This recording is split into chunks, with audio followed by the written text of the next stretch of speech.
Here we have the Acer Aspire Z24.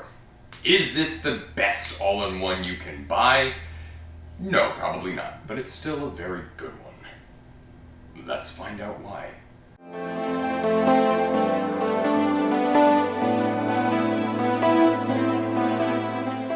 This Z24 comes with an Intel 9th generation i5 processor. It comes with 12 gigs of RAM and a screaming fast 512 gigabyte NVMe solid state drive. And all of that comes at $799. And that seems like pretty damn good value. The first thing you'll notice is that it is a 23.8 to be specific, but a 24-inch edge-to-edge display. It is in-plane switching technology, and very curiously, it's got a little note about it right here as well, but it has blue light blocking built into the LCD.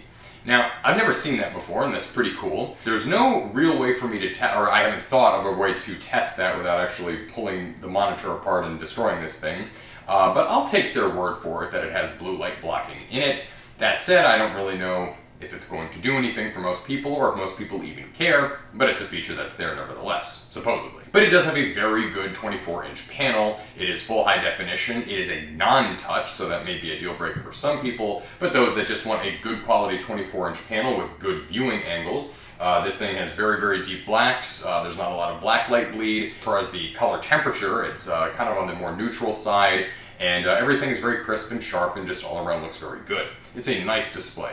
The speakers, they get very loud, and I would say that, like, by all accounts, they're a little bit on the tinny-ish side. They're certainly better speakers than I've seen in some all-in-ones. They do have fairly good bass reproduction. They do have good mids and highs and everything. Audiophiles are probably going to want a set of headphones, but these speakers will definitely do in a pinch. It comes with a wireless keyboard and mouse, which I absolutely love.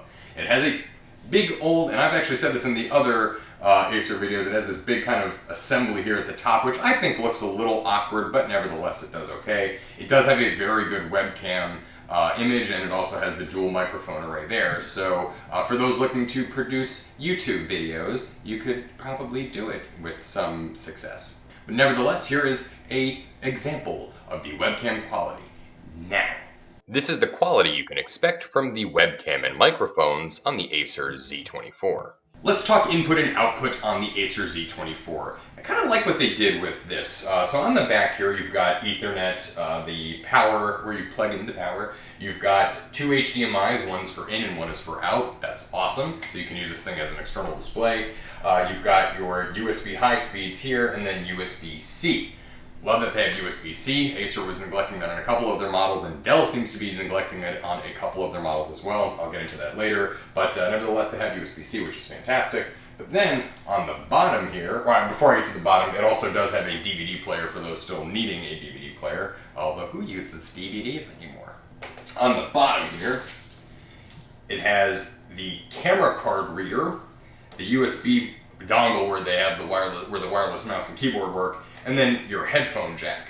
Now, I really like them putting that stuff on the bottom because it solves one very important issue and complaint that a lot of people have with all-in-ones, which is that they have the I/O on the back, so it's hard to reach. So with it on the bottom there, it's got easy access, and I just think that was a very clever solution. It was a good, smart move on Acer's part.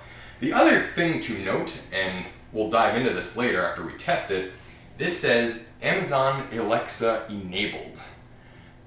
Do you really need Alexa and more stuff? Regardless, this Acer all-in-one is good value and it's a good computer. It's well built, it should last a long time, and I think those that are needing sort of like a very high-end all-in-one without breaking the $1,000 mark, they're really going to have a great experience with this one. It's got good input and output. It's probably a fine machine for audio editors, for probably even a little bit of video processing, for Photoshop RAW editors. You can expand the NVMe storage internally if you want, or because of the USB-C, you can and because of the USB-C, you can of course expand on the storage externally as well, where you could hold all of your RAWs. So it is a very powerful machine. It does come with the Intel UHD graphics, which while not as good as dedicated graphics cards, are still good enough to do things like a little bit of light gaming, StarCraft 2, Fortnite, this kind of stuff, and certainly some like 1080p video processing. As soon as you get into the 4K, I'd probably say it's gonna have a little bit of issues there. Otherwise, it's a very capable machine and very powerful. This is not for people looking for just a cheap run-of-the-mill all-in-one. Again, this thing does have a little bit more horsepower than your grandmother might need to just do things like email and internet. A couple of other interesting things to note about the Acer Aspire Z24 is that it comes with the Amazon Alexa enabled feature. Now, I'm personally not a big fan of Amazon Alexa in the first place, although I can understand that a lot of people do like and use it.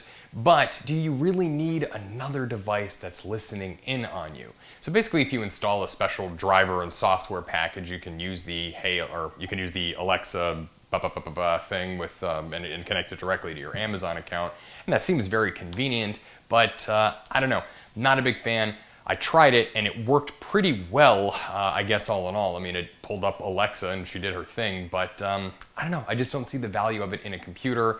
Microsoft's got Cortana already baked into the machine, and that's frankly good enough. And you know, when you compare like Alexa and Siri and Google and all these assistants, do they really help you in the long run? So it doesn't detract from the computer, and it's not a feature that you have to use by any means. So it's there, you can use it if you want it, great. But is it a selling point? Not for me, maybe for some people.